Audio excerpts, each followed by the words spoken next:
Baik, bismillahirrahmanirrahim. Assalamualaikum warahmatullahi wabarakatuh. Perkenalkan, nama saya Rifandi Ade Fernandes, saya di kelas 6E dengan NPM 2335 10441. Di video kali ini saya akan menyelesaikan tugas pemrograman mobile, yaitu mempelajari tentang networking and API. Jadi di sini beliau menyuruh untuk mempelajari di bagian natif, yaitu di bagian networking atau dan API. Sini saya sudah ada link untuk uh, networkingnya, dan di sini kita sudah masuk ke React Native. Di sini saya belum terlalu mahir dalam berbahasa Inggris, jadi saya mungkin akan meminta bantuan AI untuk mentranslatekan yang ada di bagian sini gitu. Oke, baik, kita langsung saja memulai. Di sini saya coba translatekan dulu.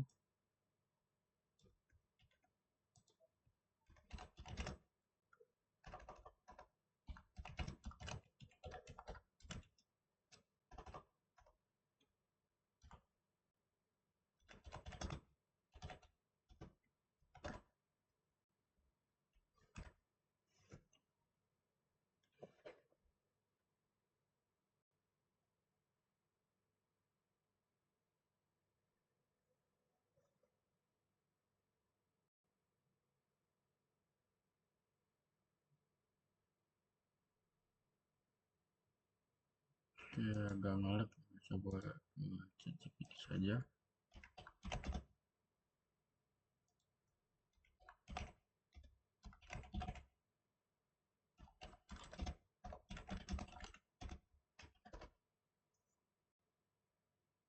Oke, di sini di bagian networking itu banyak aplikasi mobile yang perlu membuat sumber daya dari URL dari jauh.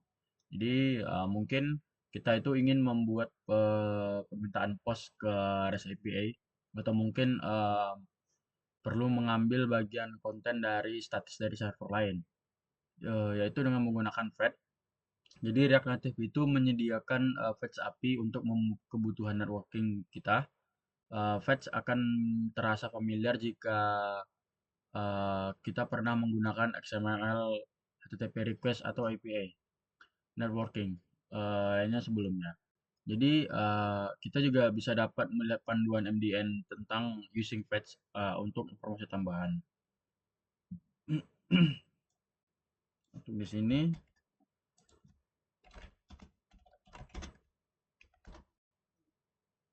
nah, jadi untuk mengambil konten dari URL tertentu, kita dapat memberikan URL tersebut ke fetch, yaitu misalnya dalam kodenya itu uh, file https mywebsite.com mydata.json. Coba kita kasih. Jadi kode atas itu digunakan untuk mengambil data URL, sedangkan https website my.com.json itu menggunakan fetch. Biasanya data itu diambil berupa JSON dari server atau API.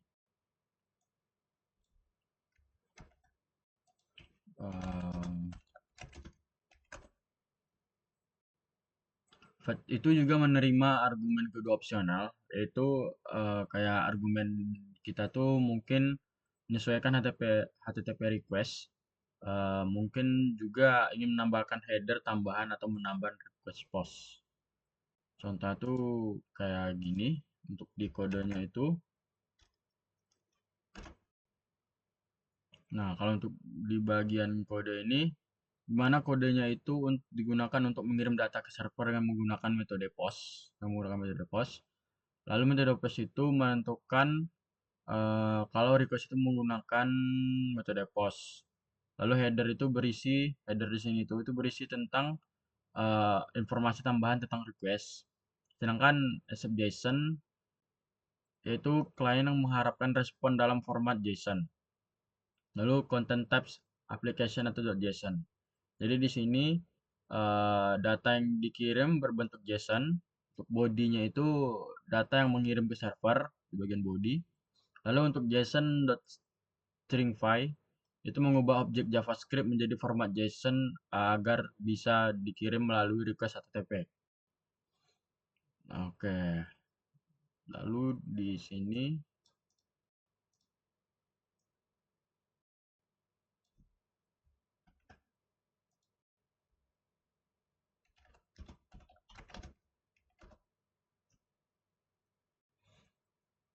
Lalu di bagian untuk melihat dokumen fetch request ini untuk daftar lengkap properti yang tersedia.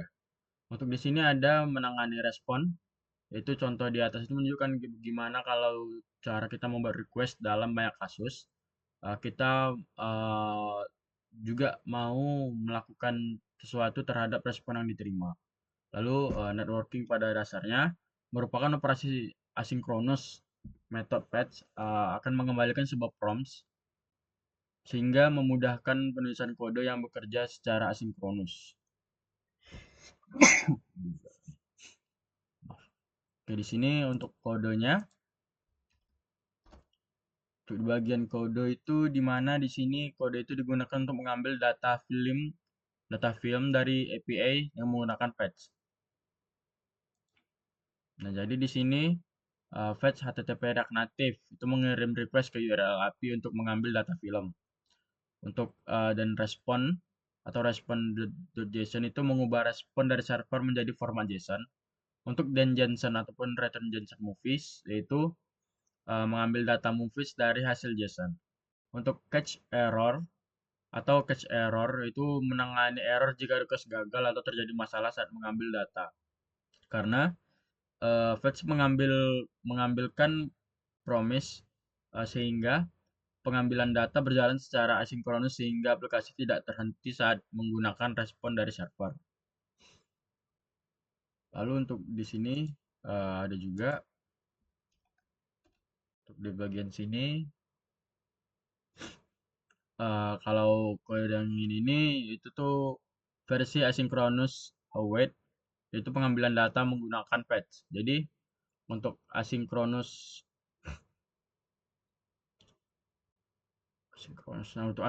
itu eh,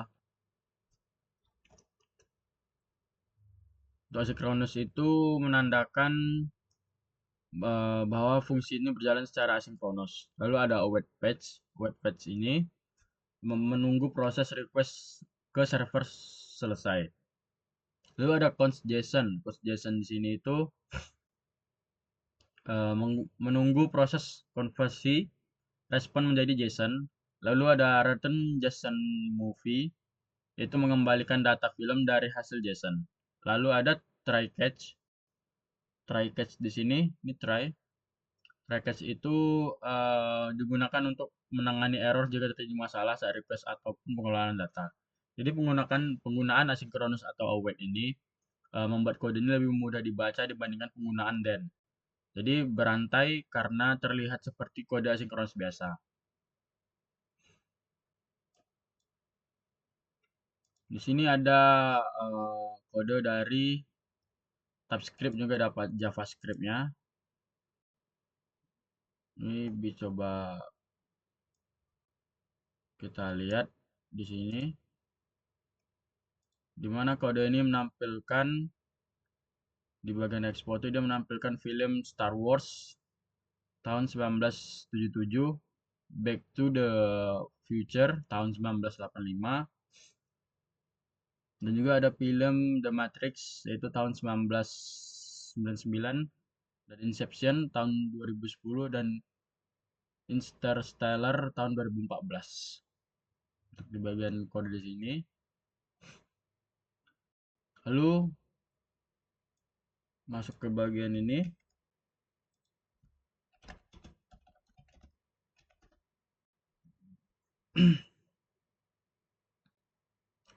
yaitu menggunakan library networking lain.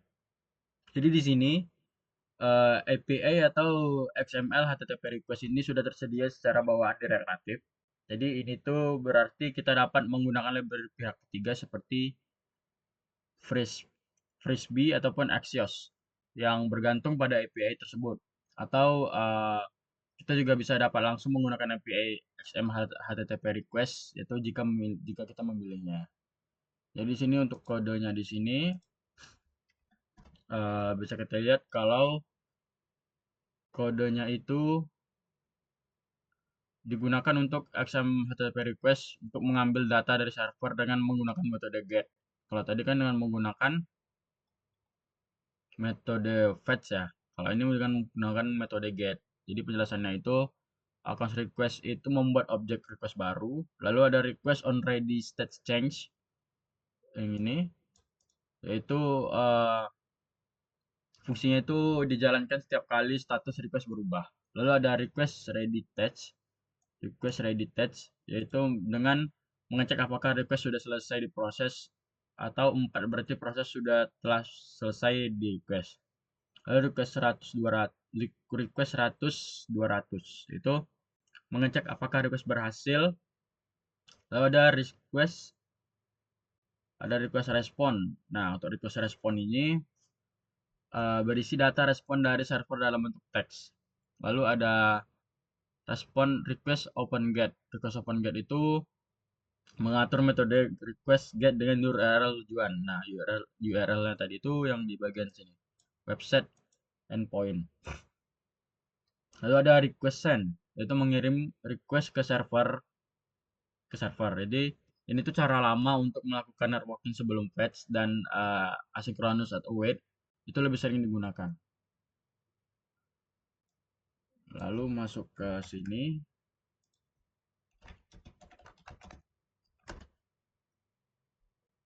Nah, untuk dukungan WebSocket di sini React Native juga mendukung WebSocket, yaitu sebuah protokol yang menyediakan saluran komunikasi full duplex melalui satu koneksi TCP.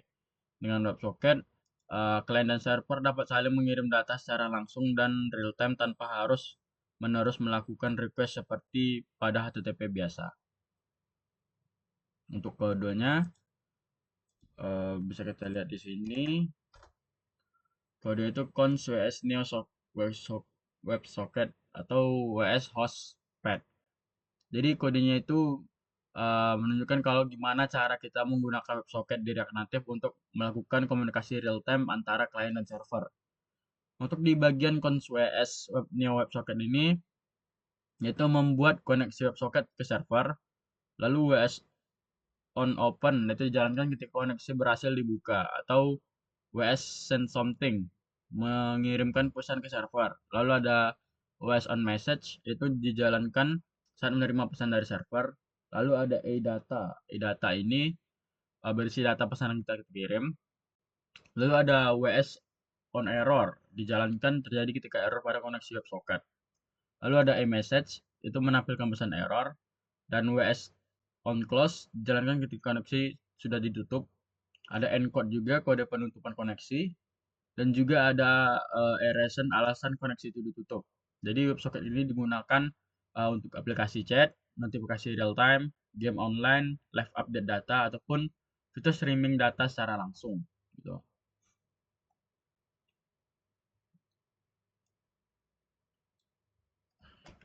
Oke, kita masuk di bagian sini. Jadi masalah yang diketahui pada patch dan autentikasi berbasis cookie ini yaitu saat ini belum berfungsi dengan baik pada patch, yaitu redirect manual ataupun credentials omit. Nah, jadi di sini di Android itu jika terdapat beberapa header dengan nama yang sama, maka hanya header terakhir yang akan digunakan. Kalau autentikasi berbasis cookie itu saat ini juga masih kurang stabil. Misalnya kayak minimal pada iOS ketika terjadi redirect 302,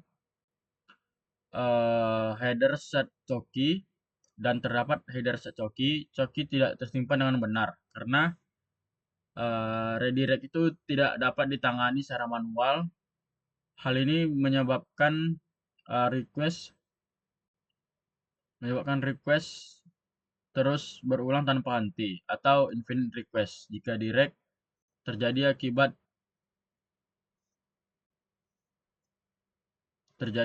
akibat sesi yang sudah kadaluarsa.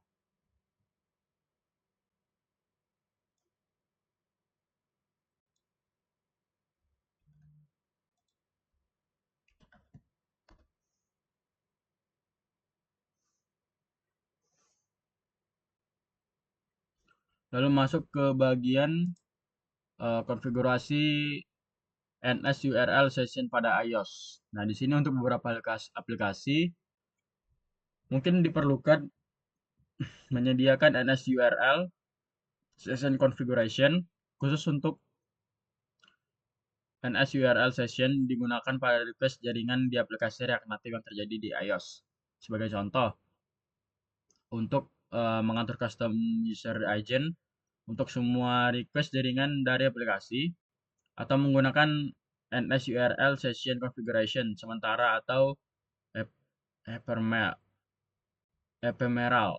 Jadi fungsi RCT setup custom NSURL ini session configuration provider mungkin kita melakukan kustomisasi itu tersebut. Jadi jangan lupa menambahkan import berikut pada file tempat RCT setup custom URL session configuration provider itu akan dipanggil. Untuk di sini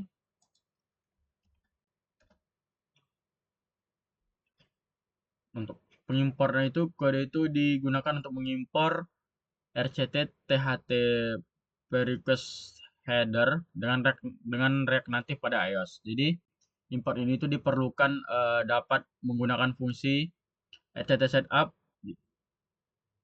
RCT set custom NSURL session configuration provider itu mana untuk melakukan konfigurasi khusus pada NSURL session dalam aplikasi React Native iOS. Lalu untuk di bagian sini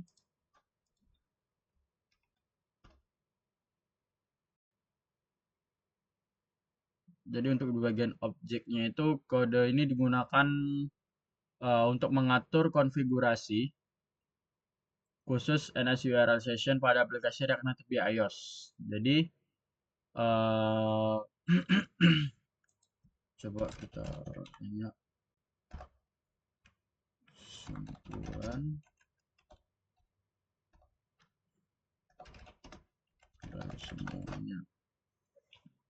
Oke, kita dari kesimpulan semuanya itu di sini tuh kalau React Native itu menyediakan berbagai cara untuk melakukan networking ataupun komunikasi dengan data server melalui internet. Jadi fitur utama yang paling sering digunakan adalah Fetch karena sederhana dan mendukung proses asinkronus dengan menggunakan promise maupun asynchronous await. Selain Fetch, React Native juga mendukung XML HTTP request yaitu untuk metode networking yang lebih lama, library pihak ketiga seperti iOS dan Frisbee, serta webshop untuk komunikasi real time ataupun client dan server. Jadi di dalam proses networking itu developer itu dapat mengirim request GET dengan POST, menambahkan header dengan HTTP, mengirimkan data dalam format JSON, lalu menangani respon dari server, dan juga menangani error dengan menggunakan catch atau try catch. Lalu di sini React Native itu juga menyediakan konfigurasi khusus untuk iOS melalui NSURL session sehingga developer itu dapat mengatur session dan jaringan dengan kebutuhan aplikasi. Namun, terdapat beberapa keterbatasan dan masalah yang diketahui terutama terkait redirect manual, cookie based atau authentication, lalu serta penanganan header tertentu di Android dan iOS. Secara keseluruhan, fitur networking ini tuh di React Native itu sangat fleksibel dan memungkinkan aplikasi mobile terhubung dengan API, database maupun layanan real time secara efisien.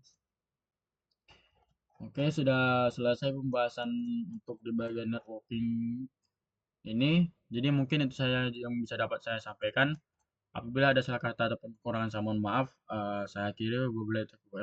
Wassalamualaikum warahmatullahi wabarakatuh.